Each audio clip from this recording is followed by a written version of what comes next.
Hello everybody. This story will appeal to young folk, managers and strategists. It's about a poor lad, handsome and energetic, taken up by a wealthy widow, and who made it to world fame by use of his sexual powers, imagination and courage. A story about opportunism, mental distress, failure, perseverance, and ultimate success. If it were allowed, it would be the stuff of a Netflix series. I'm going to look at a narrative that has shaped history and influenced billions worldwide. And our hero is, I'm going to get this pronunciation wrong, so kindly forgive me, is Abu al-Qasim Muhammad ibn Abdullah ibn Abd al-Muttalib ibn Hashim. We can say Muhammad ibn Abdullah for short, but Muslims say the Prophet and always add the words, peace be upon him. I'm not going to say that every time I say Muhammad, but indeed, peace be upon him. According to Islamic tradition, Muhammad was born in Mecca about 570 AD into the Banu Hashim tribe or sub-clan of the Quraysh tribe, which was one of the most prominent and influential tribes in the city of Mecca in what's now Saudi Arabia. He lost his parents at an early age and he was impoverished. Even so, Muhammad developed a reputation for honesty and integrity, earning him the title of Al-Amin, the trustworthy. At about 25 years old, Muhammad entered the service of Khadija bint Khuwailid, a wealthy widow engaged in trading across Arabia. Khadija was of the Banu Asad, another sub-clan of the Quraysh tribe, and they married eventually and had 6 children. Aged 40 years old, Muhammad claimed he had experienced a revelation while meditating in a cave. The angel Gabriel had come to him and told him, "Iqra, recite." Recite what, you ask? Well, we shall come to that in the 3rd episode of this series. This moment transformed not only his life, but also initiated a new religious movement, Islam, or submission to God, and that spread across Arabia and beyond. In this episode, I'm going to explore both the traditional story of Muhammad's life and some thoughts about what modern historical analysis says about it. There's no disrespect intended whatsoever. Christians have examined every aspect of Jesus' life, and Buddhists have studied Prince Siddhartha Gautama's life and teachings extensively. Every set of ideas, especially those that seem to come from an omniscient, unseen, supreme being, should be able to be examined and understood by us humans. Even more so, the role of the man who is said to be the seal of the prophet, God's last messenger, to us. I've referenced Islamic scholars alongside others to provide as inclusive a perspective as I can. Let's get going. Initially hesitant about sharing his revelations with others due to fear or uncertainty, Muhammad gradually began to confide in those closest to him, especially his wife Khadija, Ali, his cousin, Zaid, a former slave, and Abu Bakr, a close friend. Muhammad's revelations were likely influenced not by just mystical experiences, spiritual feelings, but also by the social and political realities of the day. As Khadija's chief trader, he travelled extensively throughout Arabia. Historian Tom Holland notes in his book The Shadow of the Sword that during this period, say the 5th to the 7th centuries AD, the Arabian Peninsula underwent significant changes due to interactions between the neighbouring empires, the Byzantines and the Sasanians. While the main empires floundered under plague and bureaucracy, the free Arab tribes thrived, forming alliances with these empires whenever they wanted to. Trade played an essential role, and it connected East Asia with the West along the Silk Road, via strategic roads and routes up through Yemen and along the Red Sea coast. In those days, pre-Islamic practices, religious practices, were diverse, often polytheistic. They worshipped lots of gods. But there were influences from monotheistic traditions such as Judaism and Christianity through interactions with these neighbouring regions. The Roman, the Byzantine Empire, of course, was Christian. In 313 AD, Emperor Constantine had issued the Edict of Milan, legalising Christianity within the Roman Empire. It was followed 12 years later by the Council of Nicaea, which formalised Christian doctrine, defining Christ as the co-eternal of God the Father.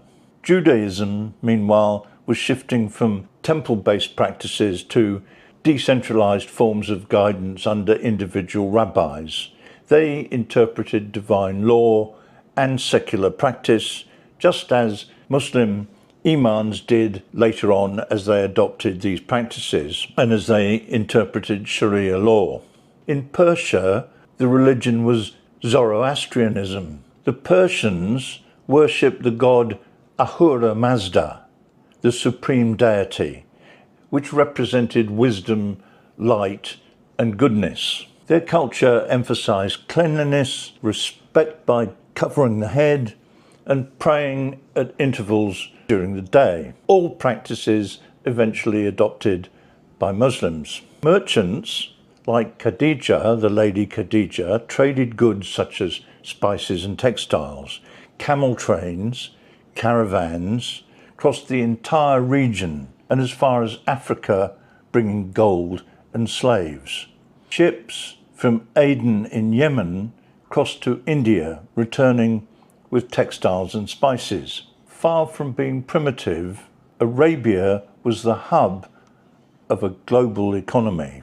Khadija was certainly a woman to be reckoned with. Twice widowed, she was sophisticated, wealthy, and well-connected. And then at 40, she married again to her 25-year-old employee named Muhammad, peace be upon him. Khadija certainly ruled the household and the business, something that present-day Muslims might wish to reflect on. Her ideas and beliefs must have schooled Muhammad. The lady also had connections with the Christian traders and with Persian and Jewish communities. She may have been involved with the Hanifs, people who believed in a single transcendent God. The Quran refers to the Hanifs turning away idolatry and seeking the true path of Abraham. This picture doesn't sit very comfortably with present-day Muslims, nor does Muhammad's change of character following Khadija's death when Muhammad was 49. They'd been together about 25 years. Losing Khadija meant losing a wife, a teacher, a mentor, and a business partner. Muhammad also lost the political support that she brought with her. The Quraysh clan quickly responded to Muhammad's isolation by imposing a harsh social and economic boycott on his clan, hoping to force them into submission. For years, Muhammad and his followers endured persecution and hardship in Mecca. And then, in 622 AD, they were forced to become refugees and moved to Medina.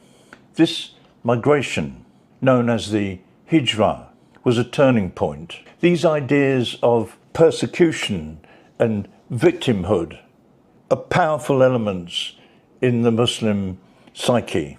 Yet the Hijra was not just an escape from persecution. It was a strategic move that allowed Muhammad to build up his own following.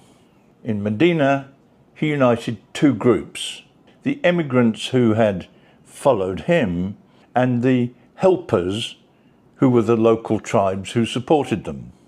And together they created a society based on cooperation and mutual support. The Hijra was so significant that it marks year one of the Islamic calendar. In Medina, Muhammad wasn't just a spiritual leader, he became a political figure as well. He negotiated treaties with various tribes and he acted as an arbitrator amongst conflicting factions.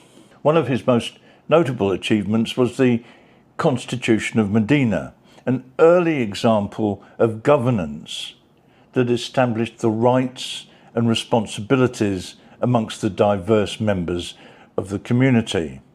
It even recognized Jews as part of the community and allowing them to follow their religion and their own laws and maintain their rights. But this new order in Medina also posed a threat to Mecca's political establishment.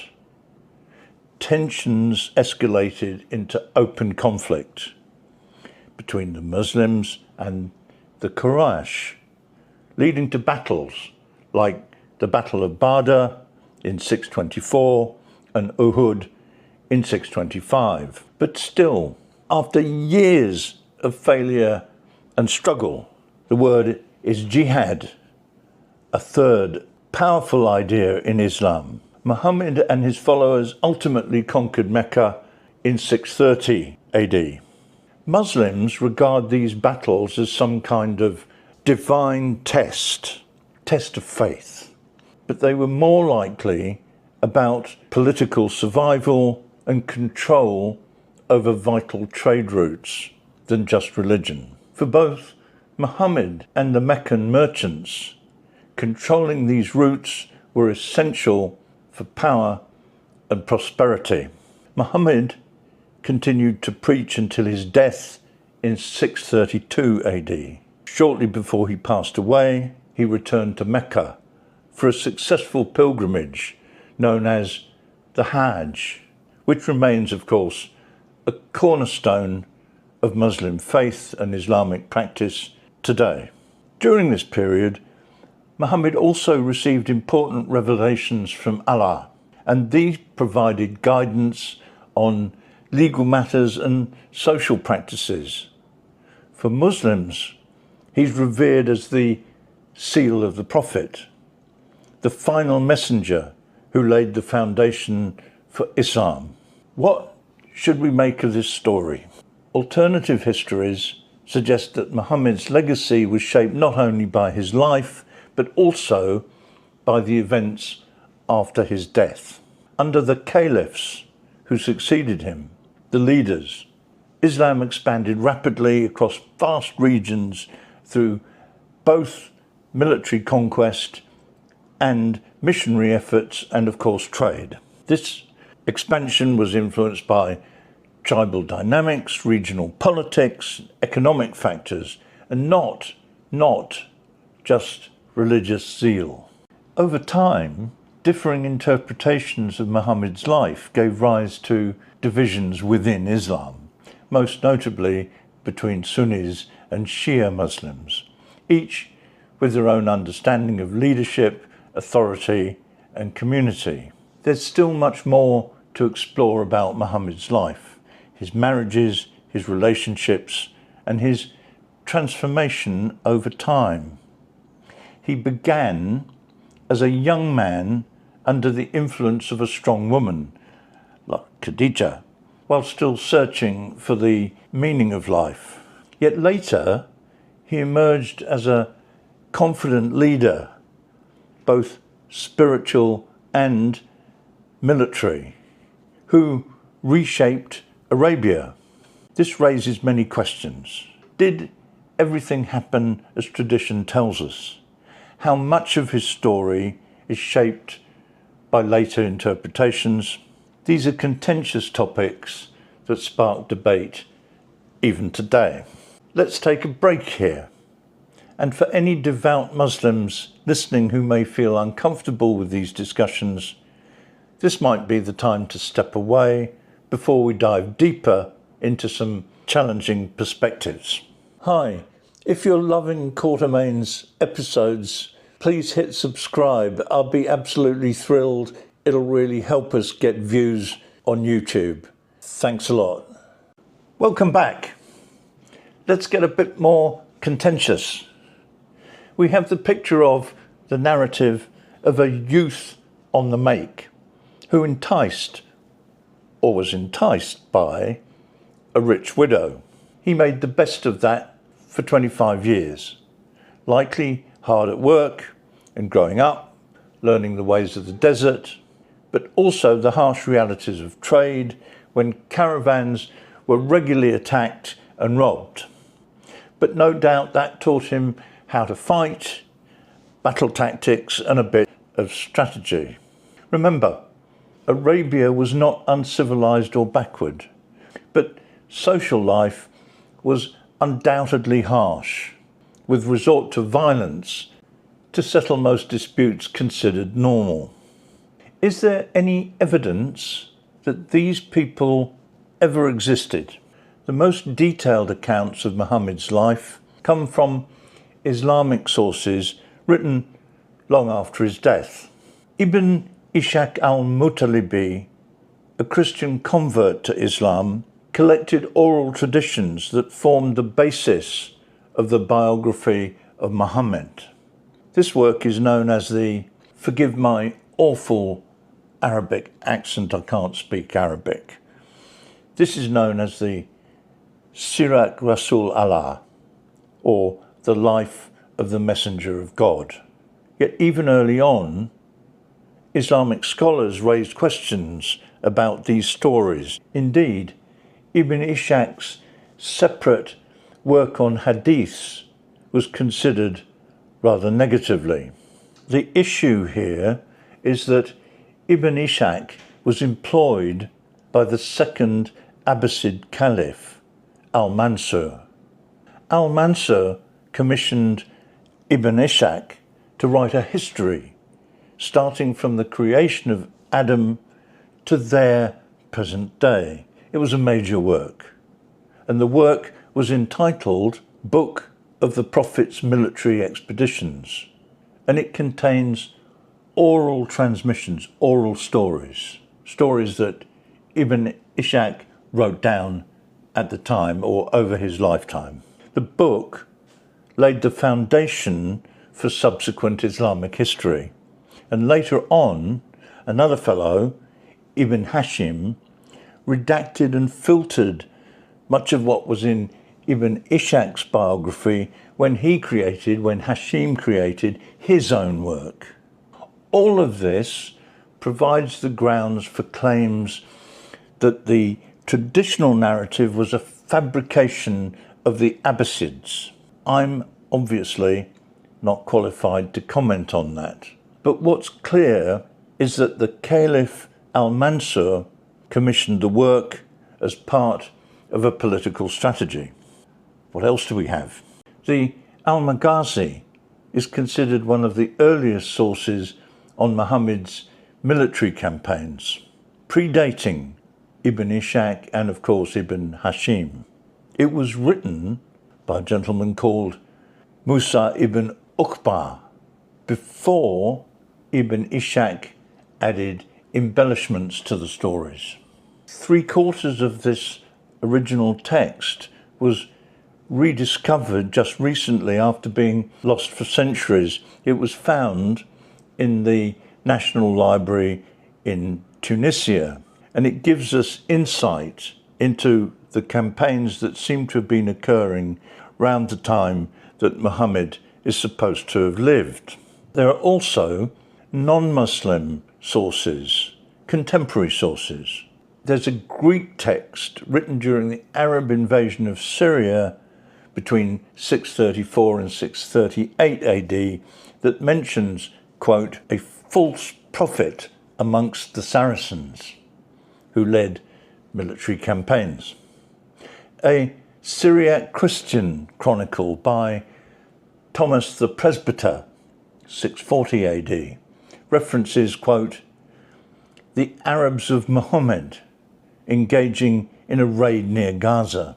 An Armenian historian, Sebios, wrote in 660 AD, describing Muhammad as a merchant who preached monotheism and led the Arabs in conquests.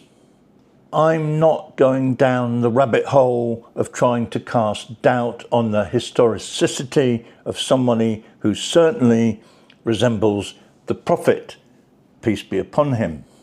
What about triangulating through the lady Khadija and his other companions? Well, no physical evidence exists of any of these folk, certainly not of Khadija, and her life, though it's reasonably well documented, is all in Islamic texts. Abu Bakr, the Prophet's close friend and the first caliph, there's a bit more evidence, but it's still only textual. The truth is, there is very little, if any, tangible or verifiable hard evidence for these people, let alone the events of their lives. The same as for Jesus or King Arthur. Certainly, they probably existed, but most of the stories are likely to be apocryphal.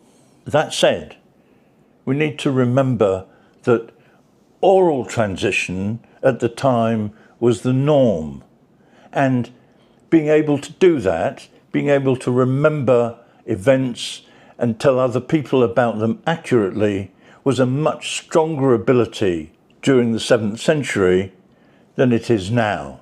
It's worth saying why his actual existence is important. Were Muhammad to be a purely fictive character, then any credibility of the Quran vanishes, as does the legitimacy of Sharia. The whole of the Islamic world would then be built on a foundation of sand. Most scholars, Western as well as Islamic, give Muhammad the benefit of the doubt. And so we move on to what the Prophet is reported to have recited in the Quran and what that means for Islam today. And that's the subject of episode 3 of this series.